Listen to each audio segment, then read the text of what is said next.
vlastne tým úplne prvým impulzom bolo to, že ja už som s Pálkom Viechom a s Martinom pracoval na hre Zdravý nemocný. Tuto to malo, tak by som povedal, viacero druhov nástavby. Jednak, že je to autorská práca, čo je vždy teda veľmi zaujímavé. Myslím si, že je to dobre napísaná vec.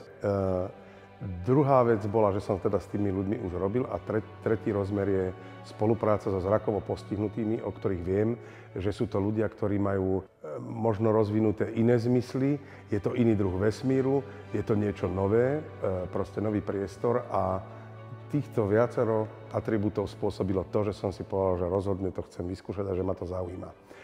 Nehovoriac o tom teda, že tá moja postava je teda rozprávač, je to človek, ktorý sprevádza ľudí dejom, ale není to len nezaujatý človek. To znamená, niekedy im fandí, niekedy je trošku uštipačný, niekedy je sarkastický a zároveň je v konfrontácii s tými ďalšími postavami. To znamená, že niekedy aj hrám napríklad konkrétne postavy.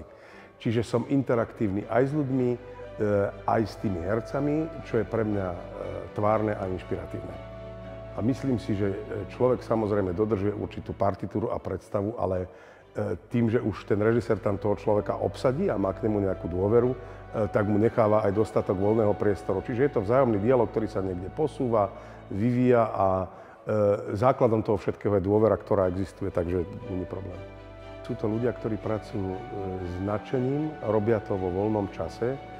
Tým nechcem povedať, že profesionálni herci to nerobia s nadšením, len je to pre mňa istým spôsobom pridaná hodnota, že niekto si nájde čas a dokáže sa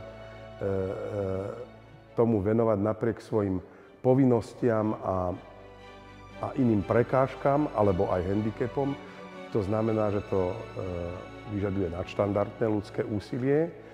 Viem, že tento súbor funguje už 15 rokov, samozrejme aj s obmenami, ale sú to ľudia, ktorí prechovávajú vytrvalú lásku k divadlu a pozitívny postoj, takže tá práca je veľmi inšpiratívna a sú to ľudia, ktorí mi dodávajú energiu a s ktorými sa dobre cítim. Sú ľudia, ktorí svojím spôsobom majú nejaké determinovanie, majú ten život sťažený a napriek tomu